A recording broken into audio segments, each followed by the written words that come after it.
이제 오늘부터 신약을 공부할 텐데 한 2월까지 쭉 공부하면 대체적으로 신약이 좀 끝나지 않을까. 그리고 재림교회사까지 마치게 되면 이제 일단은 일부가 끝나게 됩니다. 일부가.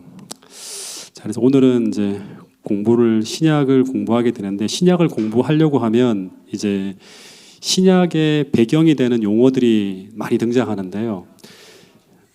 네? 네. 뭐가 있나요? 네. 배경이 되는 이제 용어들이 등장하는데, 그 배경을 이제 용어들을 공부하려고 하면 뭐를 공부해야 되는가 하면 신구약 중간사를 공부해야 돼요. 그러니까 신약의 용어들은 전부 다 이 신구약 중간사의 역사를 통해서 다 만들어지는 것이거든요. 그 말라기 선지자가 이제 그 마지막으로 등장한 이후부터 시작해서 침례 요한이 등장하기까지가 대략 한 400년 정도의 시간이 흘러갑니다. 근데 놀라운 것은 이 400년 동안 선지자가 있었을까요? 없었을까요? 예, 선지자가 없다고 하는 사람들보다는 있었다고 하는 사람들이 훨씬 더 많습니다. 근데 문제는 이 기간 동안 성경을 기록하는 기록 선지자가 없었을 뿐이지 실제로 없었다고 하는 것보다는 있었다고 하는 그런 이제 주장들이 더 많습니다. 근데 어쨌든 기록된 선지자가 없었기 때문에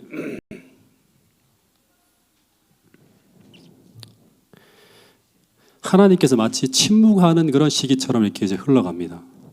근데 실제로 신구약 중간사 동안에 하나님의 백성들의 그 모습을 보면 신실했다고 보기보다는 계속적으로 점점 더 타락해가는 어떤 그런 식으로 신앙을 했을 거라고 추측할 수가 있어요.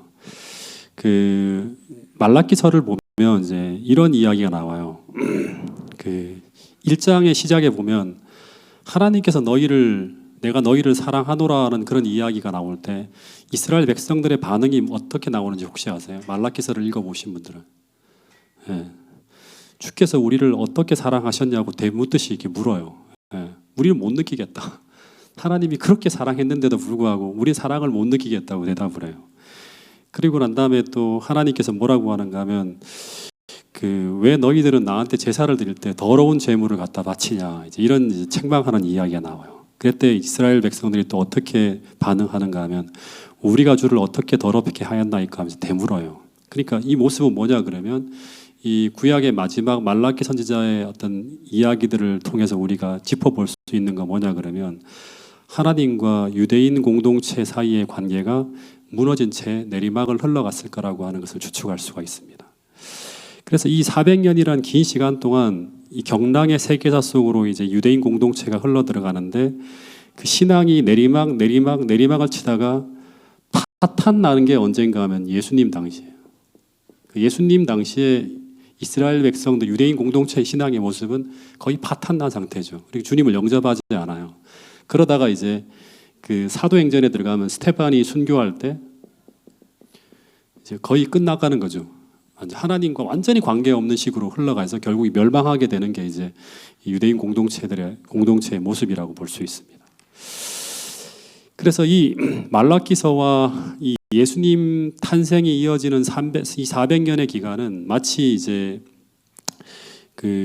이스라엘 백성들이 야곱 이 70명의 이제 이야기가 창세기에 끝나고 난 다음에 모세가 등장하기까지의 기간이 이제 400년이라고 하죠. 실제로 한 215년 정도 되는데 이 200년 이상의 침묵의 시기가 있었던 것처럼 말라기 이후 예수님의 등장하기까지 이 400년의 기간 동안 마치 하나님이 침묵하는 것처럼 이제 쭉 보여지는 그 시간이 유대인 중간사라고 하는 겁니다. 이 시기를 먼저 간단하게 좀 역사적으로 설명을 드리면 이 포로기 이후에 돌아온 유대인들이 이제 처음에는 말라기 선지자가 어디 시대 사람이죠? 바벨론 다음에 보면 어디 시대 사람이죠? 말라기는 페르시아 시대입니다. 그러니까 이걸 잘 공부하면 나중에 다니엘서를 공부할 때 되게 많이 도움을 받을 수 있습니다. 이 페르시아는 한 200년 정도 흘러가거든요. 근데 구약에 등장하는 이제 왕들이 있어요. 우리가 잘 아는 페르시아 왕 이름을 한번 대보세요. 한번 기억을 떠올려서. 누가 있죠? 고레스, 그 다음에 다리오, 그 다음에 아하수에로라고 하는 들어보셨어요? 크세르크스라고 역사 속에 등장하는. 예.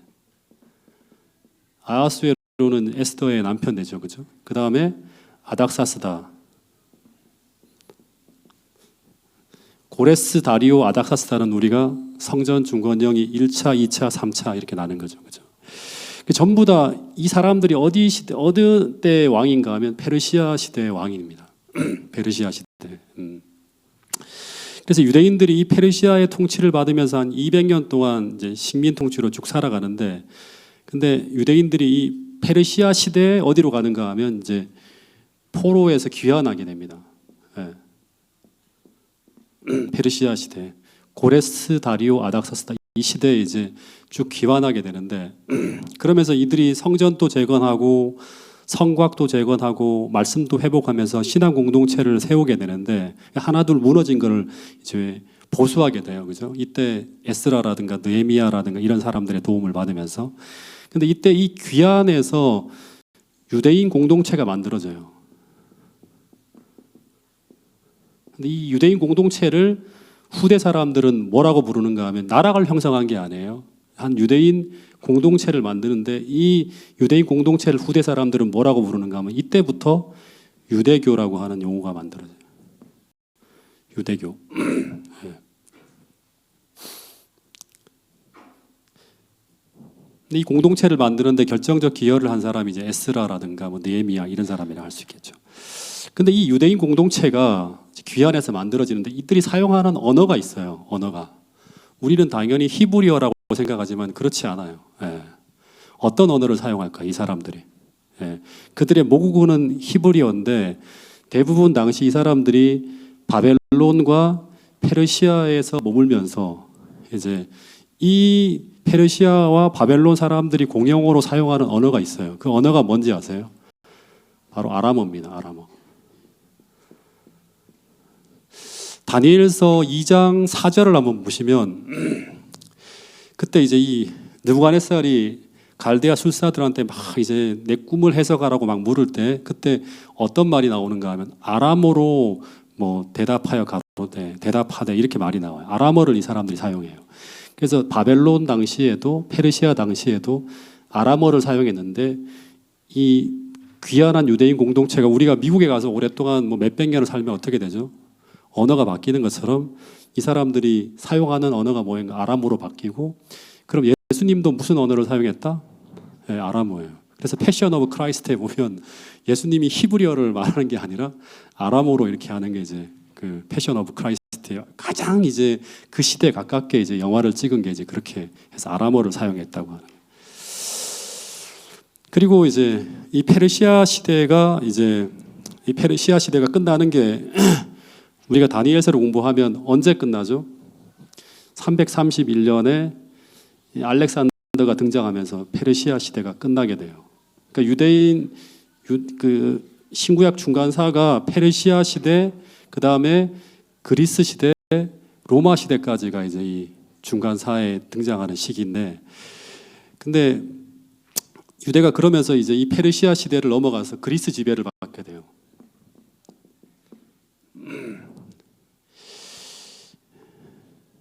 그러면서 331년에부터 언제까지 그리스 지배를 받게 되는가 하면, 여기서 하나만 좀 우리가 더 기억해야 될 게 뭐냐 그러면, 나중에 바리새인 뭐 이런 용어들을 우리가 알기 위해서 331년부터 시작해서 165년에서 166년까지, 165년에서 166년에 어떤 일이 벌어지는가 하면, 이 마카비 왕조라고 하는 유대인 독립왕조가 생겨나기 직전까지 한 170년 정도 이제 그리스 지배를 받게 되는데, 근데 이 그리스 지배를 받는 기간 동안 이제 이 유대인 공동체가 격동의 시기를 보내요. 그래서 그리스 문화의 영향을 많이 받는데, 이때 이 팔레스타인의 도시 안에도 전부 다 그리스 문화를 이제 그 그리스 헬라식 도시, 그러니까 그리스 문화를 그대로 간직한 도시들이 하나둘 많이 세워져요. 이때 그러면서 신앙 공동체가 헬라 문화의 영향을 받으면서 막 흔들리며 무너지는 일도 생기고, 또 하나는 뭐냐 그러면 이 그리스 문화 속으로 히브리 신앙이 퍼져가면서 팔레스타인에만 머물고 있는 이 복음이 세계로 번져갈 수 있는 기회가 만들어지기도 합니다. 예. 그 이유는 바로 뭔가 하면 페르시아 시대하고 다르게 이 그리스 시대에는 이 알렉산더가 전 세계를 다 통일시켜 버려요. 완전히. 예. 전 세계를 통일로 시켜버리면서 이 알렉산더가 생각했고 추구했던 게 뭐냐 그러면 전 세계를 이 그리스 문화, 다시 말하면 아리스토텔레스라든가 플라톤이라든가 소크라테스라든가 이런 그리스 철학과 이 문화로 전 세계를 다 융합시켜 버리려고 하는 거예요. 그래서 이 그리스 제국을 영원히 존속시키려고 하는 목적으로 이제 정복 전쟁을 펼쳤거든요. 그러면서 이 그리스 문화와 동방의 문화, 이 페르시아라든가 이쪽 동방의 문화가 같이 합쳐지면서 뭐가 탄생하는가 하면 헬레니즘이라고 하는 문명이 이제 탄생하죠. 이게 막 전 세계로 하나로 전 세계를 하나로 통일시켜 나가는 거예요. 거기에 맞물리면서 이 팔레스타인에만 머물고 있는 이 유대교라기보다는 신앙과 복음이 세계로 번져갈 수 있는 기회가 이때 열리게 됩니다. 이게 되게 중요한데 이것도 이제 이후에 좀 더 나누어 보도록 하겠습니다. 어쨌든 이 알렉산더 사후에 이제 그리스 지배를 받는 이 유대교가 알렉산더 사후에 이제 이 그리스가 어떻게 변해가는가 하면 이제 남북 왕조로 나누어지거든요.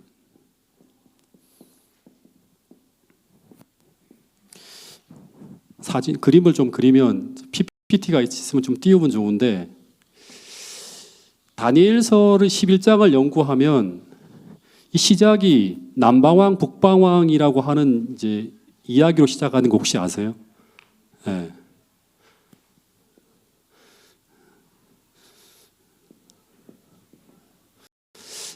이게 여기가 이제 뭐 갈릴리 호수고 여기가 사해라고 보면 그 예루살렘이 한 이쯤 있거든요.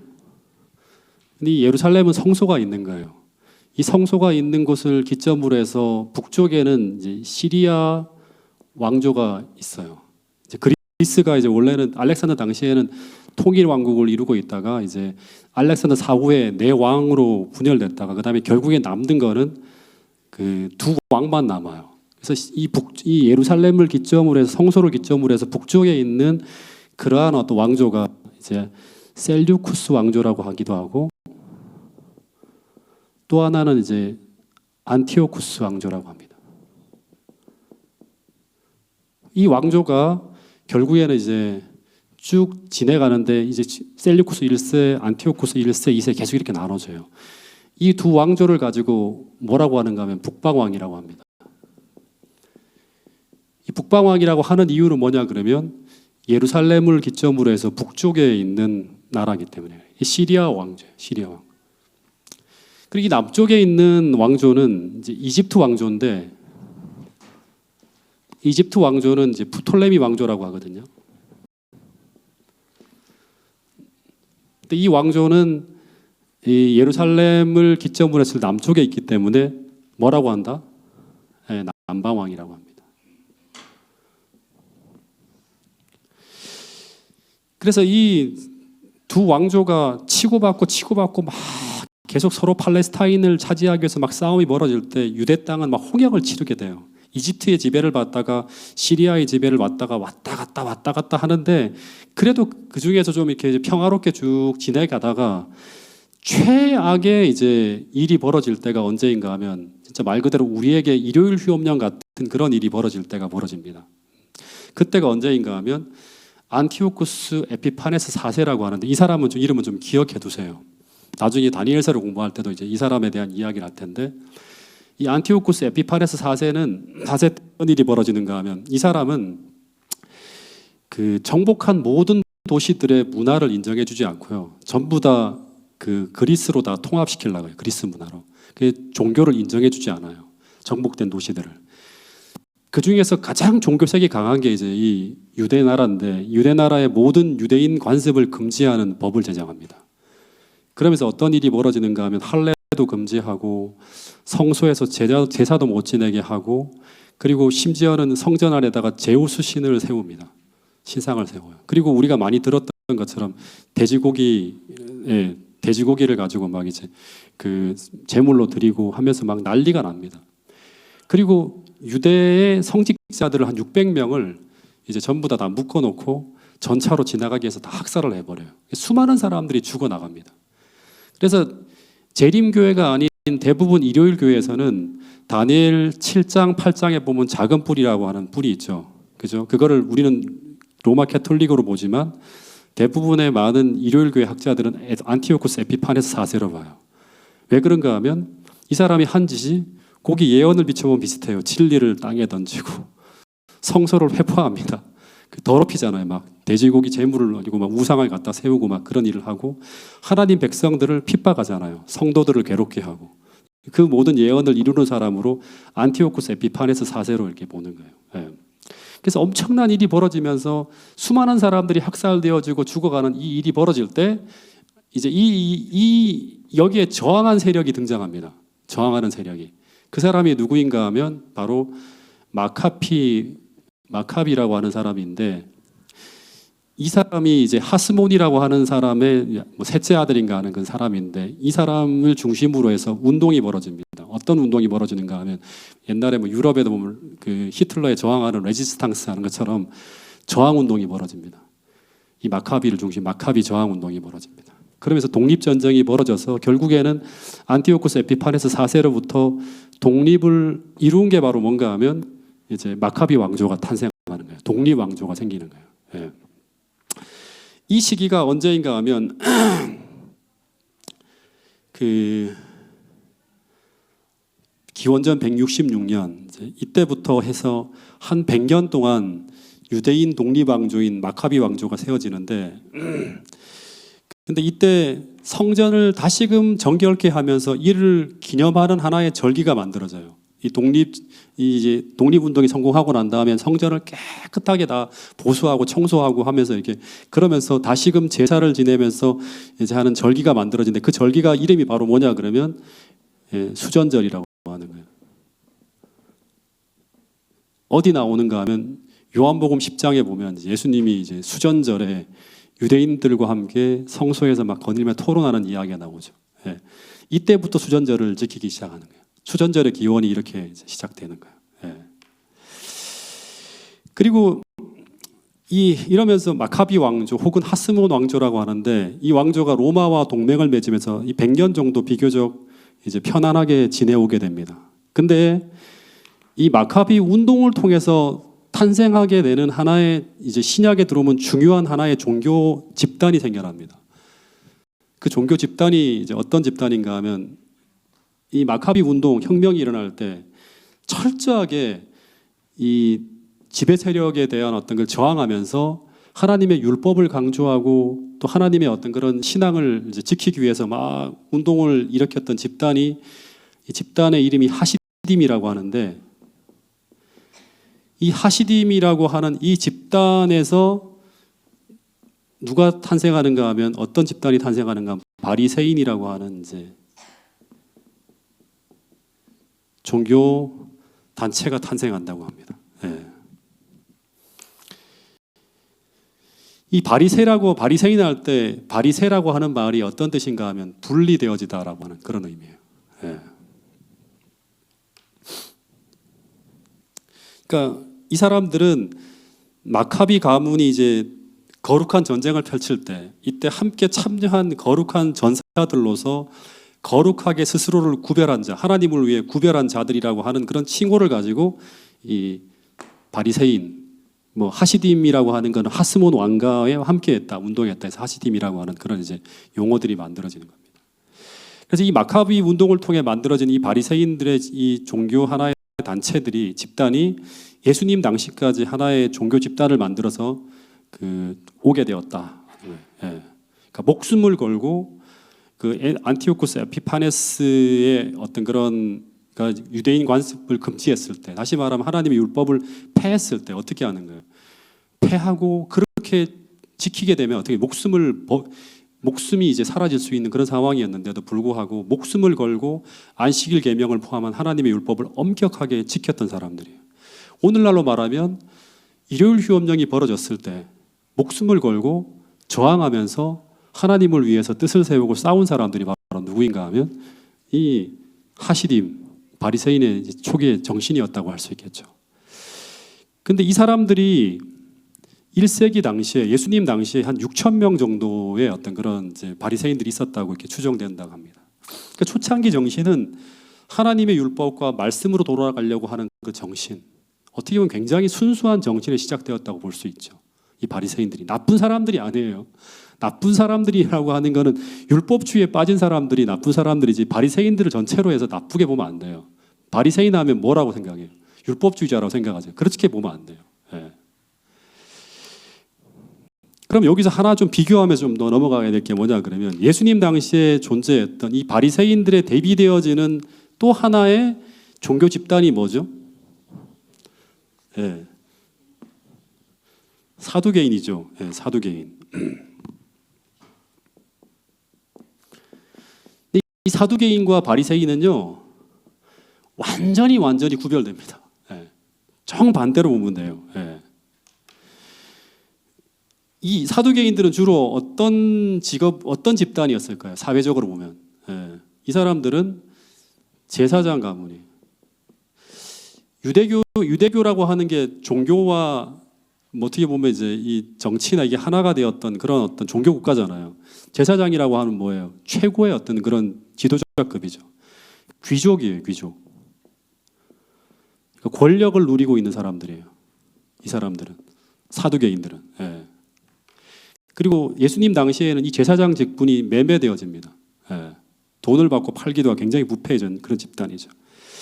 근데 거기에 비해서 바리새인들은 직업이 뭔가 하면 이 사람들은 상인이라고 합니다. 주로 도시 상인이었대요. 예.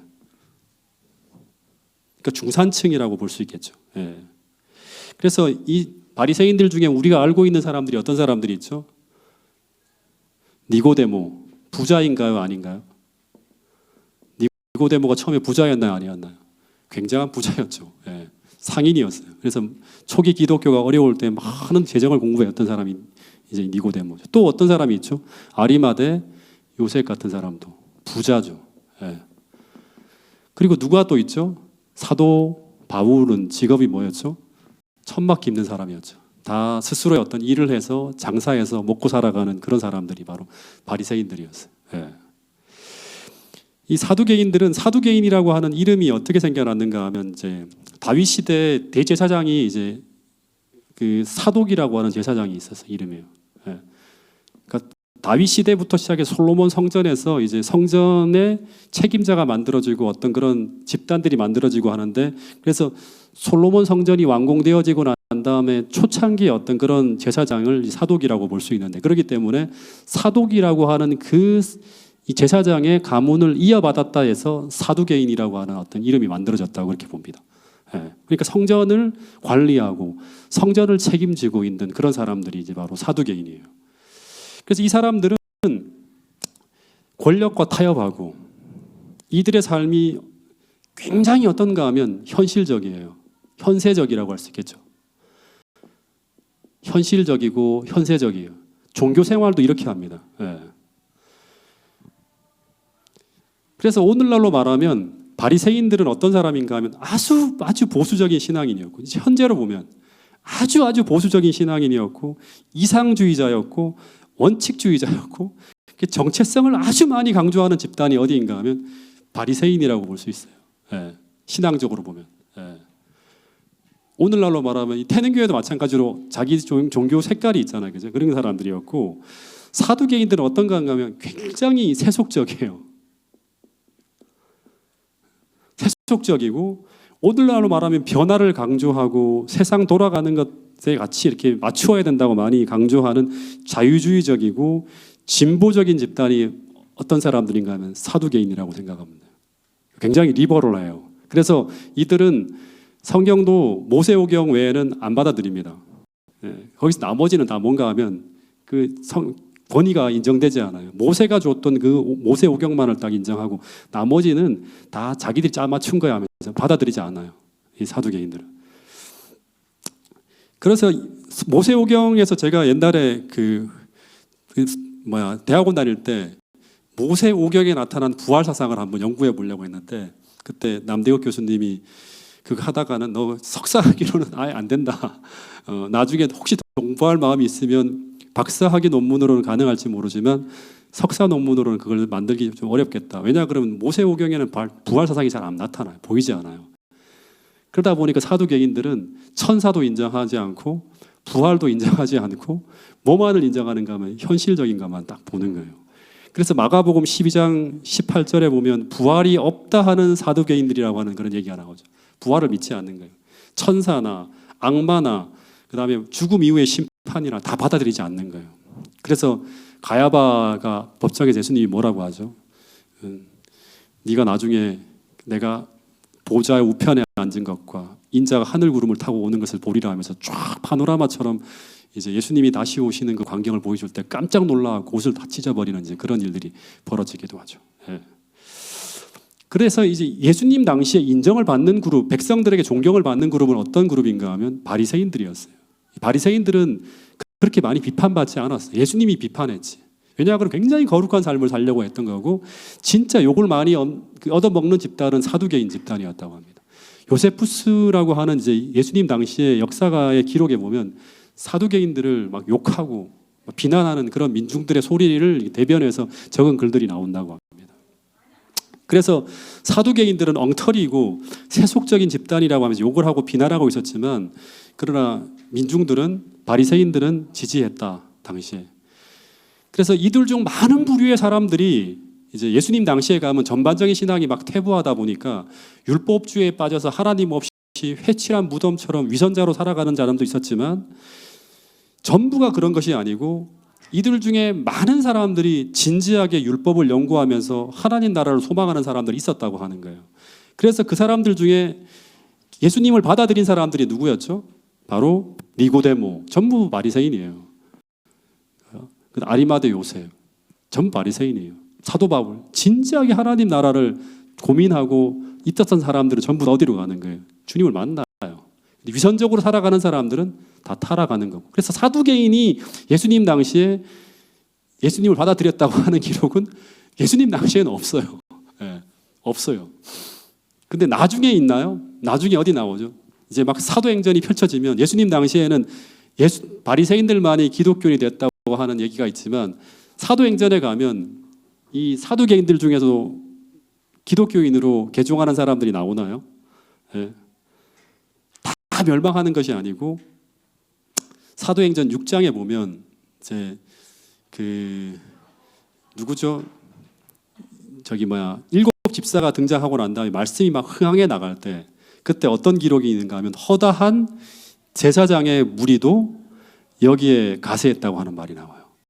내가 그거 보면서 어떤 걸 느꼈는가 하면 결국에는 사두개인 중에서도 나중에 이렇게 세속적으로 살더라도 빛이 아주 강하게 퍼져갈 때 진짜 말 그대로 점점 기독교가 막 흥황해 갈 때 나중에 처음에는 유대인들 중에서 바리새인들만 처음에 들어오기 시작하다가 그 다음에 누구도 들어온다? 이런 세속적으로 빠져있던 제사장의 무리들도 어디로 온다? 다시 회심하는 어떤 그런 일이 벌어지는 거예요. 그러니까 우리가 그거를 꿈꾸는 거예요. 이 교회가. 말씀이 흥황해지고 수많은 사람들이 진지하게 하나님의 말씀을 다시금 바라볼 수 있는 그런 빛이 강해져 갈 때 이제 사두개인들까지 기독교인이 되었다고 하는 기사가 나오는 걸 볼 수 있습니다. 그러면 사두개인들보다 더 극단적으로 보수주의적인 사람들이 있었나요? 오늘도 그렇죠. 아주 교회 안에서도 보수적인 사람이 있지만 더 극단적으로 가면 어디로 가죠? 극단적이라기보다는 더 색깔이 더 경건을 추구하는 사람들은 어디로 가죠? 도시에서도 살지 않고 어디로 갑니까? 은둔 생활을 하는 사람들이 있어요. 은둔 생활을 하는 사람들 중에 한 파가 있는데 그 파를 뭐라고 부르는가 하면 SN의 파라고 합니다. 이 사람들은 세상 돌아가는 걸 보니까 도저히 이들하고는 못 살 것 같아.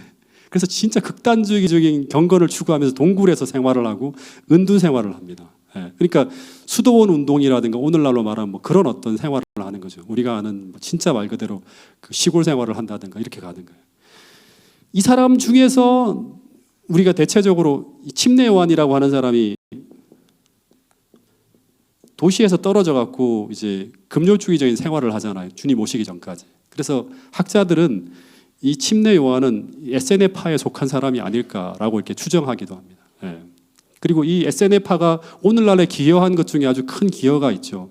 이들은 성경을 아주 필사해서 연구하는데 이들이 이 사해 근처에 있는 동굴에서 생활을 했잖아요. 그러다가 뭐가 발견되어지죠? 사해사본이라고 하는 게 이제 이 SNF파 사람들이 생활하던 그 공간에서 이제 발견되어지면서 성경이 지금 우리가 보는 것과 똑같다고 하는 어떤 그런 고증하는 그런 일이 벌어집니다. 그리고 또 하나는 이제 좀 이 사람들은 예수님 당시에 이제 제자 중에서 젤롯 땅인 셀로디 시몬이라고 하는 번역이 나옵니다. 젤롯 땅, 뭐 셀롯 땅이라고 하는 젤로딘 시몬이라고 해서 예수님 제자 중에서 셀로딘이라는 사람이 있는데 이 사람이 이 젤롯 땅이 도대체 어떤 땅인가 하면 이 사람들은 종교적인 것보다는 민족주의적인 성향이 큰 거예요. 오늘날로 말하면 이제 반 로마주의자들, 반 로마에 대해서 치를 떠는 어떤 사람들, 극단적인 어떤 그런 민족주의자들이 이제 칼에 속에다가 이제 칼을 들고 다니면서 이제 로마에 부역하는 사람, 이런 사람들을 살해하고 죽이는 일을 하는 테러리스트 같은 사람들이 이제 이 젤롯 땅에 있었어요. 그래서 크게 보면 바리새인, 사두개인은 사회를 이끌어가는 지도층인가에 비해서 소수의 SNF파와 젤롯 땅이 같이 공존하는 그런 형태가 예수님 당시에 이제 사회를 형성하고 있었던 그런 분위기였다는 걸 이제 보시면 됩니다.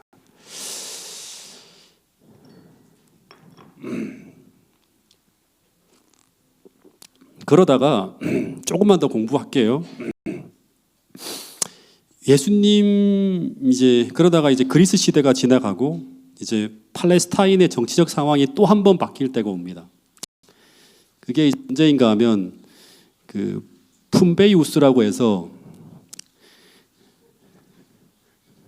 로마의 장군이 기원전 63년도에 이제 이 팔레스타인을 지배하게 됩니다. 점령하게 돼요. 그러면서 이제 그 마카비 왕조가 무너지게 되고 그러면서 이 유대 지역을 로마를 대신에 다스릴 수 있는 유대 집정관 한 사람을 세우는데 그 사람이 누구인가 하면 이제 우리가 잘 아는 헤롯의 헤롯, 예수님 당시에 헤롯의 아버지가 세워집니다. 그 헤롯의 아버지의 이름이 뭐냐 그러면 헤롯 안티파터라고 합니다. 헤롯의 아버지예요. 이 사람은 유대인이 아니에요. 유대인이 아닌데 에돔 출신이거든요. 근데 이 사람이 그 하스몬 왕조 당시에 마카비 왕조 당시에 신하로 일했던 사람이에요. 그러니까 유대를 알고 통치하는 법을 알고 있는 그런 사람인데 이 로마에서 볼 때 이 사람을 이 유대 지역을 다스릴 수 있는 집정관으로 세우게 되면 이 사람은 유대인이 아니기 때문에 로마와 더 잘 연결이 될 것 같고 또 통치할 줄 아니까 이제 이런저런 부분에서 이 사람을 이제 지배자로 로마를 대신해서 다스릴 수 있는 사람으로 세워요. 근데 이 사람이 지내다가 갈릴리 총독으로 누구를 세우는가 하면 우리가 성경에 등장하는 마태복음 2장에 등장하는 헤롯을 셋째 아들인가 아들이에요. 헤롯 대왕을 이제 갈릴리 총독으로 먼저 세웁니다. 갈릴리 총독으로 세우고 이렇게 쭉 지내다가 이제 이 헤롯 안티파터가 다시 또 이제 막 이 에돔인이니까 막 유대인들이 저항하겠죠.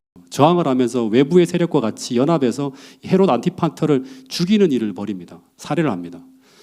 살해되어지고 난 다음에 혼돈에 빠져 있는 그런 상황 속에서 쭉 흘러가는 사이에 이 헤롯이 어떻게 하는가 하면 로마와 계속 붙어서 로비를 하고 지원을 받고 도움을 받다가 드디어 기원전 37년일 거예요. 37년에 어떤 일을 하는가 하면 로마의 도움을 받아서 이 유대 왕으로 세워집니다. 헤롯 대왕이라고 우리가 보통 불러요. 예. 그러면 이 사람이 언제까지 사는가 하면 기원전 4년까지 유대 왕으로 이제 통치를 합니다. 근데 이 사람의 마음이 어떨까요? 아버지가 죽은 걸 알잖아요. 이 유대인들의 반란에 의해서 죽어나가잖아요. 그러니까 끝까지 유대인들의 눈치를 봅니다. 왕권을 안정시키기 위해서. 그래갖고 한 일이 뭔가 하면 헤롯 성전을 이 사람의 통치 기간 거의 전부를 동원해서 40년 가까이 헤롯 성전을 재건합니다. 그러니까 재건하는 게 아니라 건축을 하다시피 하면서 엄청나게 거대하게 세웁니다. 그래서 우리는 성전을 볼 때 성전이 옛날에 천막 성전을 말고요. 성전을 볼 때 솔로몬 시대에 세운 성전을 뭐라고 하는가 하면 구분을 짓죠. 솔로몬 성전이라고 해요. 그 다음에 두 번째 성전은 솔로몬 성전이 파괴됐잖아요. 재건되어진 성전은 누가 세운 거죠? 스룹바벨이 세웠대요. 스룹바벨 성전이라고 해요.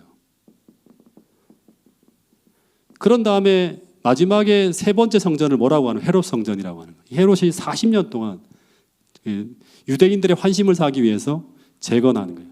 나중에 제자들이 와, 예수님 보세요. 이 성전이 얼마나 아름답습니까? 하니까 돌 하나도 돌 위에 첨 놓이지 않고 다 무너지리라 한 얘기가 이제 그렇게 나오는 거예요. 예. 근데 그러다 보니까 이 헤롯이 마지막에 어떤 일을 저지르는가 하면 어느 날 이제 기원전 4년이죠. 누군가가 동방에서부터 박사들이 왔는데 뭐라고 하는가 하면 유대인의 왕이 났다. 유대인의 왕이 나신 이가 어디 있냐고 물으니까 갑자기 어떻게 될까요? 갑자기 불안해지기 시작하면서 그렇게 예언되어 있다는 걸 학자들이 율법자들이 얘기하고 하니까 저런 사람이 태어나면 만약에 그렇게 내 권자가 위태롭겠다 해서 2살 이하의 모든 아이를 다 죽이는 그런 엄청난 일이 벌어진 게 이런 배경 때문에 그런 거예요.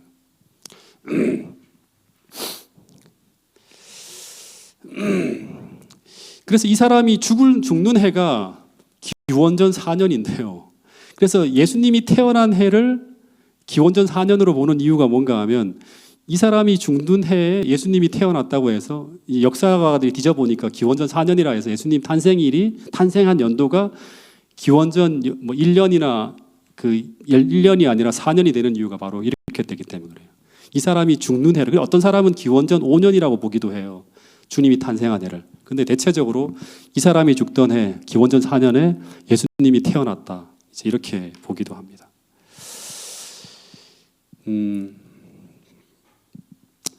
그래서 이제 여기서 마지막으로 좀 정리를 하면 이제 좀 정리를 하겠습니다. 예수님이 태어나던 해 당시에 사회적 배경을 보면 1차적으로는 이 나라는 로마의 지배를 받고 있었어요. 예. 그런데 그 위에 누가 있는가 하면 이스라엘 유대인의 왕이 아니라 헤롯이라고 하는 에돔 사람의 또 지배를 받고 있는 거예요. 예. 그리고 모든 사람들은 다 뭐 종교적인 나라인데 이 나라가 이 신앙심은 다 잊어버리고 위에 있는 제사장이 이런 사람들 다 뭐예요? 전부 다 타락해 있는 거예요. 그런 속에서 막 고역에 시달리고 민중들이 막 다 헐벗고 고통당하고 있는 그런 와중에 예수님이 이 땅에 오시는 어떤 그런 시대가 그 사회적 분위기가 만들어졌다고 하는 걸 좀 볼 수 있어요. 그래서 우리가 하나 좀 생각해야 될 게 뭐냐 그러면 시대의 소망이라고 하는 책 31페이지에 보면 이때 이스라엘 백성들은 날은 더디고 모든 묵시는 응험이 없다 하면서 메시아가 올 거라고 하는 걸 소망하기를 그쳤다고 합니다. 그러니까 모든 것들이 너무나 어두운 거예요. 하나님이 전혀 없는 것처럼 보이는 거예요. 예. 살아가기 너무 힘든 거예요. 예. 다 종교인들은 전부 다 백성들을 수탈할 목적으로 타락한 사두개인들밖에 없고 그 다음에 그 위에 헤롯이 있고 로마라고 하는 사람들이 또 지배하는 그런 상황 속에서 계속 세금을 내야 되는 어떤 그런 과정 속에서 희망이 없는 그런 삶을 살아가고 있었던 시대가 예수님 탄생하던 그 예수님이 오실 당시의 시대였다고 하는 거예요. 예. 그래서 근데 하나님께서 이런 시대에도 이제 우리가 하나 볼 수 있는 건 뭐냐 그러면 모든 세상의 상황에 관여하셔서 모든 환경이 주님이 태어날 때 그때 필요한 모든 환경들을 하나하나 준비시켜 가셨다고 하는 것을 여기서 우리가 꼭 깨달아야 돼요. 예. 그 중에 하나가 뭔가 하면 이제 여러 가지가 있는데 그 중에 하나가 헬라어로 번역된 성경이에요. 예. 이 진짜 중요하거든요. 예. 그냥 성경이 아니라 헬라어로 번역된 성경이에요.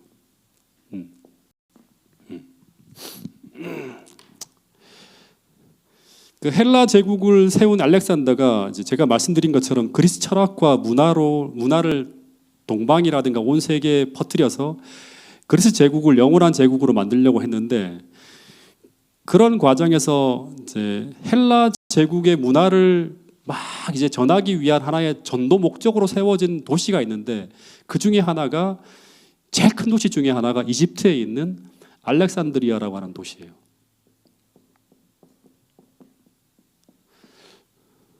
근데 제가 이렇게 알렉산드리아라는 도시가 있는데 여기에 유대인들이 엄청나게 많이 이제 뭐 프톨레미 1세 때나 2세 때나 이렇게 계속 가면서 여기 유대인들이 정착하고 살았는데 뭐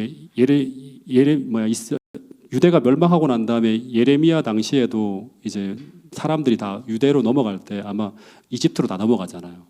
그런 디아스포라가 엄청나게 많이 살고 있는 도시가 알렉산드리아인데 이게 맞는지는 모르겠어요. 어떤 문헌에 보면 약 100만 명 정도의 유대인들이 살았다고 하는 그런 기록도 있어요. 근데 이게 이 도시가 100만 명이라고 해도 엄청나게 큰 도시인데 유대인만 100만 명이라고 그러면 이건 그 당시에 말이 안 될 수도 있지만 그만큼 유대인들이 많이 살고 있던 도시가 알렉산드리아예요.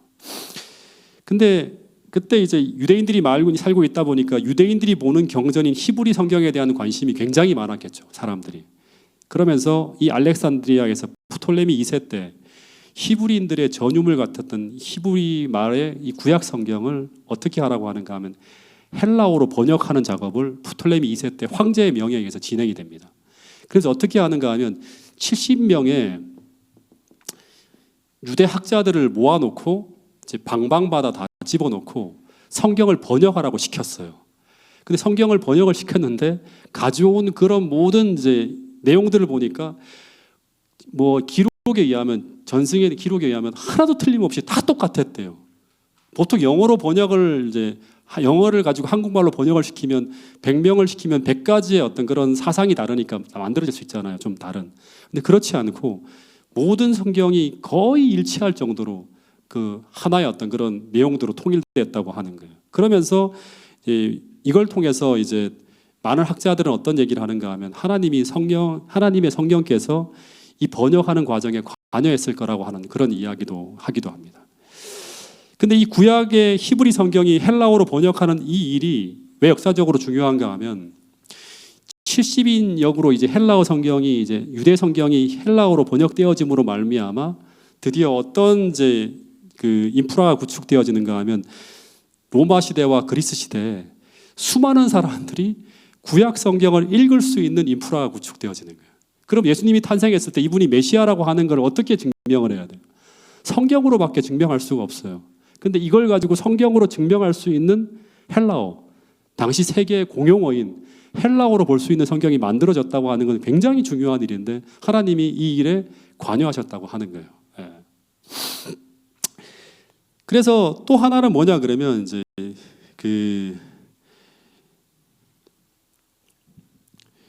예수님이 태어나실 때 로마라고 하는 나라에 의해서 전 세계가 통일되어졌다고 하는 게 또 하나의 중요한 일이에요. 주님께서 오시기 직전에 벌어지는 거. 하나는 헬라의 성경에 만들어졌고 또 하나는 로마라고 하는 한 나라에 의해서 전 세계가 한 국가로 통일되어져 있었다고 하는 거예요. 그러니까 국경이 봉쇄되어지는 게 아니라 한 국가 속에 다 열려져 있는 거예요. 당시 로마의 특징이 뭐죠? 로마라고 하면 제일 중요한 거. 세상의 모든 길은 다 어디로 통한다? 로마로 통한다. 제가 이제 좀 이게 책을 읽어보니까 당시에 이게 원래는 이제 그 병참선으로 군사 물자와 군대를 수송하기 위한 목적으로 도로가 다 구축됐는데 근데 이게 도로가 어디까지 디테일하게 뚫렸는가 하면 아주 지역 단위로 있잖아요. 아주 작은 도시까지 다 연결할 수 있는 그 네트워크로 다 형성됐대요. 그러니까 로마라고 하는 나라에서 전 세계가 통일되어질 뿐 아니라 도로망이라고 하는 인프라가 쫙 깔려 있어요. 그러니까 어떤 하나의 어떤 그 복음이 딱 터지면 어떻게 된다? 전 세계로 다 뻗어나갈 수 있는 길이 다 열려 있었다고 하는 거예요. 그리고 아무리 도로가 잘 뚫려 있고 아무리 이제 뭐 잘 열려 있다 하더라도 중요한 건 뭐냐 그러면 언어의 장벽이 있으면 복음이 전해지기 어렵죠. 이 복음 전파를 위해 가장 중요한 게 뭐다? 언어예요. 예. 근데 이 언어가 세계 공용어가 있었다고 하는 거예요. 무엇으로? 헬라어로 다 통하는 거예요. 이걸 보면서 참 하나 생각하는 게 뭐냐 그러면 그리고 이 헬라어로 번역되어진 성경이 있었다고 하는 거예요. 좀 이게 하나 생각하는 게 뭐냐 그러면 당시 세상 사람들은 진짜 400년이 흘러가면서 선지자도 등장하지 않고 하나님 나라는 식민 지배를 받고 있고 복음 전파가 이루어지기에는 하나님 백성들이 다 지금 다 무력하잖아요. 예. 하나님의 예언을 이루기가 너무나 어려운 거예요.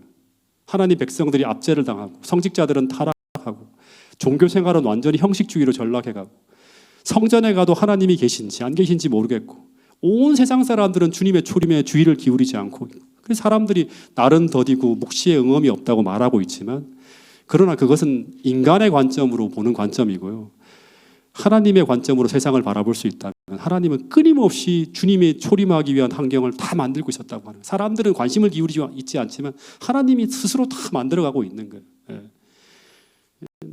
하나하나 성경도 만들어내고 도로도 그렇게 만들고 국가도 통일시키고 전 세계를 복음을 전하기 위한 모든 준비를 다 갖추어가고 있었다고 하는 거예요. 그리고 하나님의 준비가 마쳤을 때 하나님의 대시계가 주님께서 오실 그 타이밍을 딱 가리켰을 때 어떤 일이 벌어졌다?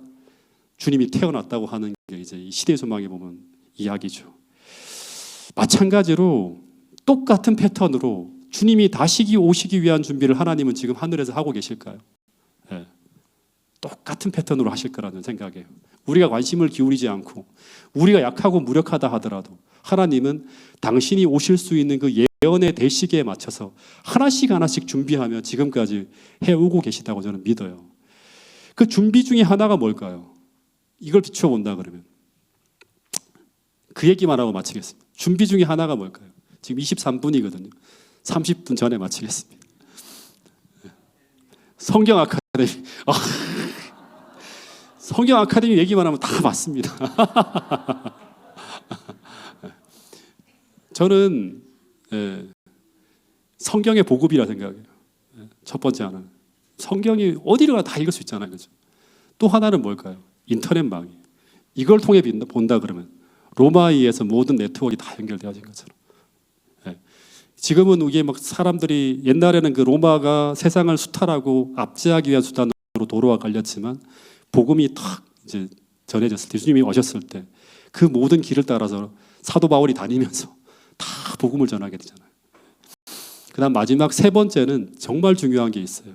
그게 바로 뭔가 하면 그 예수님이 오시기 전에 말라기서에 보면 누가 와야 된다 먼저? 주님이 오시기 위해서 이런 일이 다 깔린다 하더라도 다 준비되었다 하더라도 환경적인 인프라가 이게 준비가 안 되면 주님이 오실 수 없어요. 그게 뭐예요? 바로 말라기서에 보면 주의 사자예요. 다시 말하면 엘리야의 심정과 능력으로 오는 그 선지자 엘리야가 등장해야 돼. 그 사람은 뭔가 하면 로마 황제가 어떻게 이제 막 어디에 이제 간다 그러면 미리 앞서서 길을 준비하고 황제가 납신다 하는 걸 알리는 그 사람이 먼저 가요. 사자가. 그래서 길도 만들어 놓고 그 사람이 먼저 가야지만 그 다음에 누가 온다? 왕이 오는 거예요. 왕의 길을 준비하는 사람이 필요한 거예요. 그 사람이 와야지만 그 다음에 예수님이 오는 거예요. 그래서 침례요한이 와야지만 누가 오는 거예요? 예수님이 오시는 거예요. 마찬가지로 주님의 다시 오실 길을 예비하는 과정도 똑같아요. 오늘 우리가 무슨 역할을 하는가 하면 엘리야의 심령과 능력으로 주의 오실 길을 예비하는 사람이라고 성경은 이야기하고 있습니다. 그래서 그 사명을 가지고 우리가 지금 이 시대를 준비하는데 우리는 뭘 봐야 되는가 하면 침례요한이 계속 그 광야에서 어떤 일을 했는가 하면 세상을 연구하고 어떻게 하면 복음을 전할 수 있을지 이 사람들에게 하나님 주의 오실 길을 예비하는 그런 사명을 감당할 수 있을지를 끝없이 보면서 때를 기다리고 하면서 하나님과 함께 동행했다고 합니다. 마찬가지로 우리가 성경을 연구하는 이유는 뭔가 하면 주님이 다시 오시는 그 과정에서 지금 이런저런 일들이 이루어져 가고 있는 걸 성경을 통해 보면서 하나님께서 지금 어떻게 주의 오실 길을 준비하고 있는지를 분별해야 되고요. 그리고 그 일을 위해서 우리가 무엇을 해야 될지를 기도하며 준비하는 주의 오실 길을 예비하는 선구자로서의 사명이 재림교회에 있다고 하는 거예요. 이걸 놓치면 우리는 하나님과 관계없는 일을 할 수 있어요. 진짜 중요한 사명이 우리에게 있고 그 영광스러운 그 과정 속에 여러분들이 참여해 있다고 하는 사실을 여러분들의 영안이 열려서 볼 수 있게 되면 좋겠습니다. 그래서 이 일을 하고 있는 우리 모두가 다시 한번 새 벽두부터 우리의 존재 목적은 주님의 다시 오실 길을 예비하는 사람들이다. 그것을 위해서 우리가 무엇을 해야 되고 아카데미는 어떻게 준비를 해야 되고 이게 어떻게 우리가 교회를 진짜 말 그대로 건강한 교회, 선교적이고 그리고 또 양육적인 어떤 그런 교회로 마지막 주님의 어떤 그런 일꾼들을 길러낼 수 있는 목장으로서의 우리가 이 아카데미에서의 사역이 연결될 수 있을까를 고민하면서 날마다 기도하는 사람들이 우리 아카데미에 참여하는 모든 식구들이 되었으면 좋겠습니다. 말씀을 마칠게요. 질문 있습니까? 우리 3040 많은 분들이 오셨는데 우리 박수 한번 쳐주죠. 네, 네.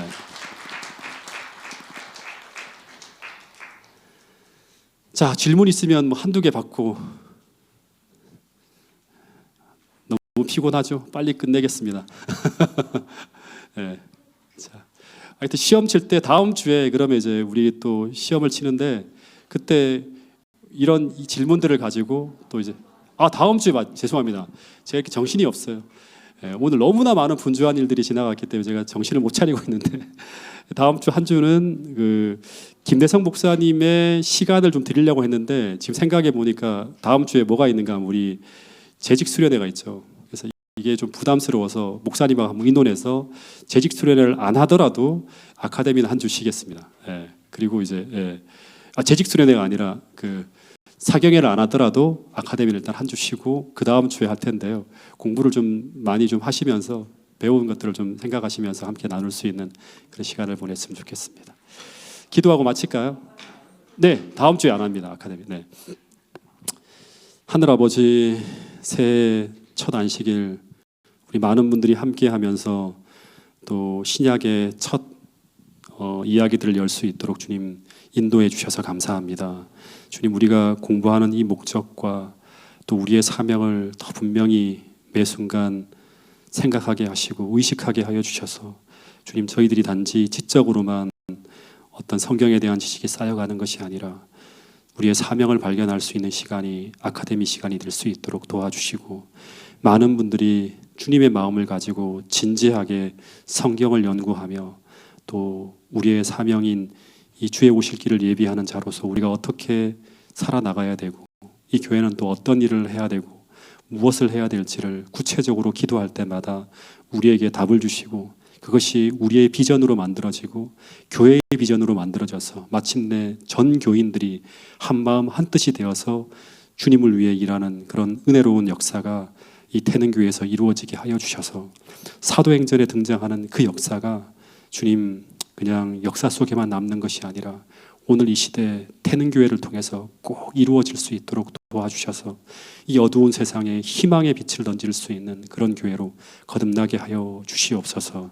수고한 주의 종들에게 주님 축복하여 주시고 성령으로 기름 부어 주셔서 늘 하나님의 거룩한 말씀에 지배를 받고 인도함을 받는 축복의 백성으로 날마다 거듭날 수 있도록 도와주시옵소서. 예수님 이름으로 기도드렸습니다. 아멘. 감사합니다. 감사합니다.